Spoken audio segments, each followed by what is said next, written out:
Hey everyone, this is Eric from itsthedj.com, and in this video, basically what I'm doing is reviewing an idea that was sent over me by a new member of my course.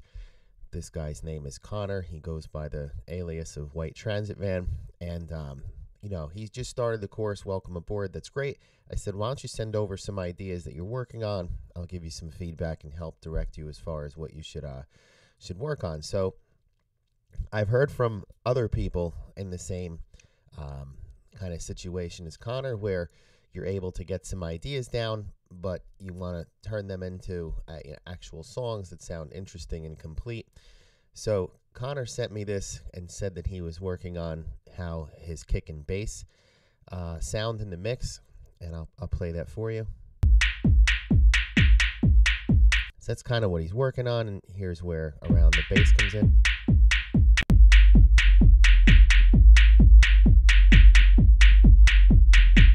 So he's got a lovely, very, fat rolling sub bass there, which I kind of like. So Connor, to answer your question, you're really not far off there. I think it's just a matter of leveling out the bass. You probably want to bring it down a few notches, and also, maybe side chain it to the kick slightly, roll off maybe a little bit of bass.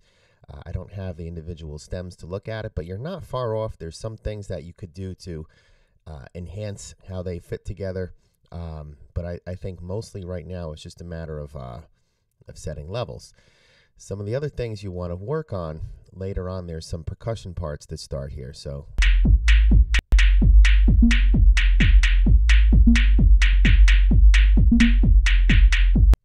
now those percussion parts, they've got a lot of low end in them, so you want to work on rolling off those sounds. Use a high pass filter, or if you're in Ableton,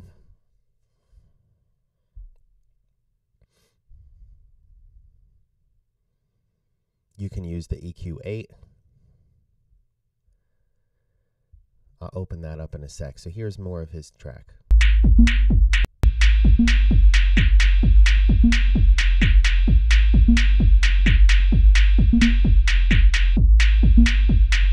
He's got some rides that come in.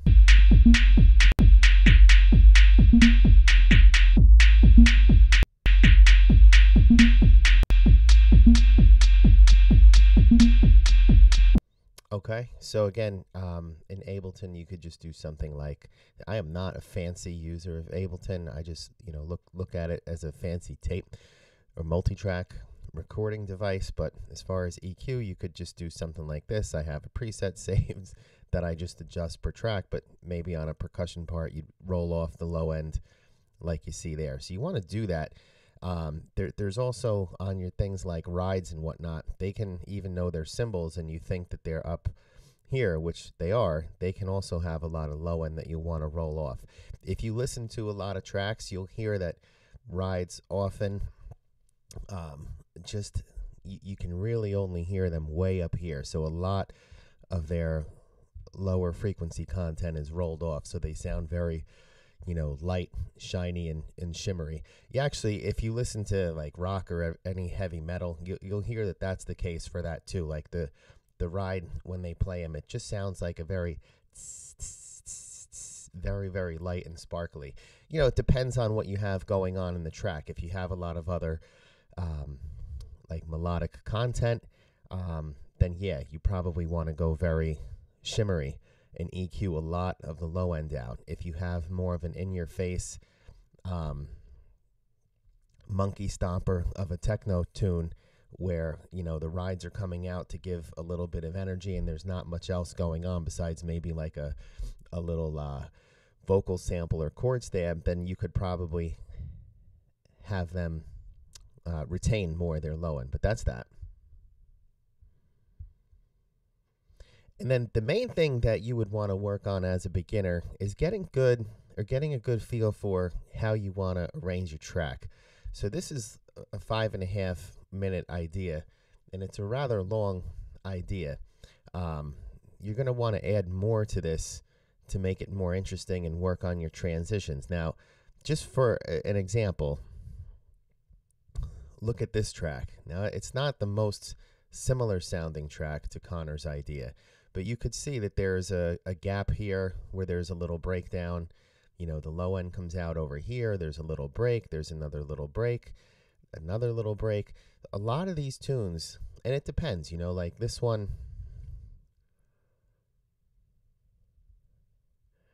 You know, this one, there's more stuff that goes on throughout, but there's a little break, and there's, you know, when you see a track like this go on with only a little break section in the middle, there's a lot that like changes and evolves throughout the whole thing. So, Connor, what you may want to do is add some sort of riff or melodic content, repeating chord stab that's interesting. So this guy, Brandon Moeller, aka the ecologist, so he starts this tune out with the melody playing or the musical idea playing.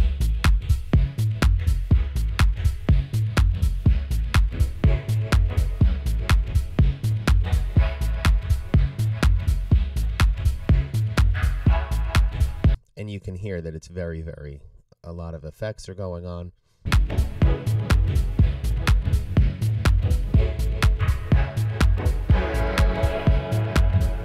Yeah, and at the end of that like 4-bar phrase there, however many bars, you can hear that the note on the chord phrase is just held for a bit. Maybe it's around here.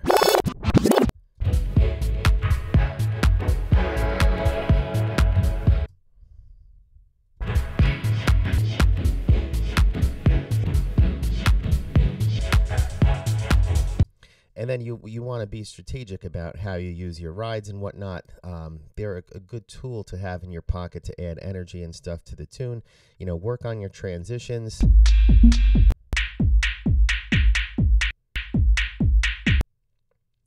But more importantly, probably what you should do right now is just take your kick, your bass, your percussion, you know, high pass some of the stuff that doesn't need to have low end in it, and then arrange this in some sort of fashion. So, you know, you could even model another track's arrangement that's similar, start your hi-hat someplace, and have a good sketch of how the arrangement should go. It doesn't mean that it's going to be final or in stone, but, you know, right now there's just a lot of the same that goes on for nearly 6 minutes.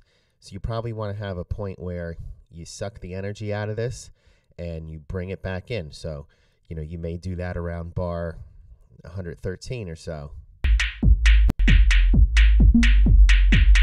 And figure the first third of your tune, so about the first 2 minutes, this is kind of like the appetizer, the introduction to stuff. And, you know, you could start out with a DJ-friendly intro.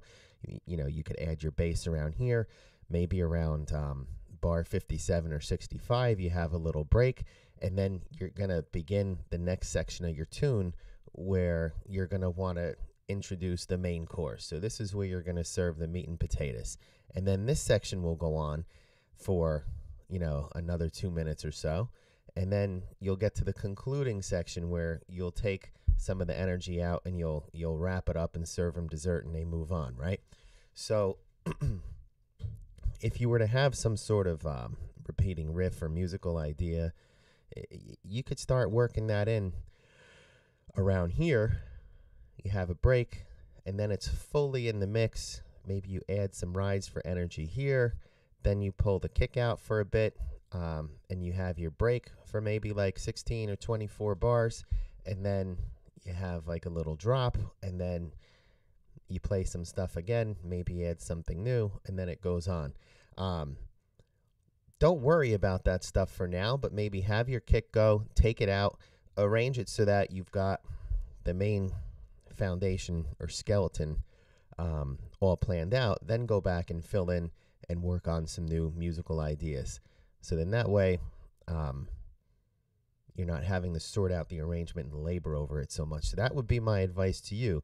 Once you get that down pat, then you can work on adding the automations and ear candy and little things to spice up how things, you know, work in and out of your track. But, you know, all in all, not a bad start. Keep plugging away at this and keep me posted on how things evolve.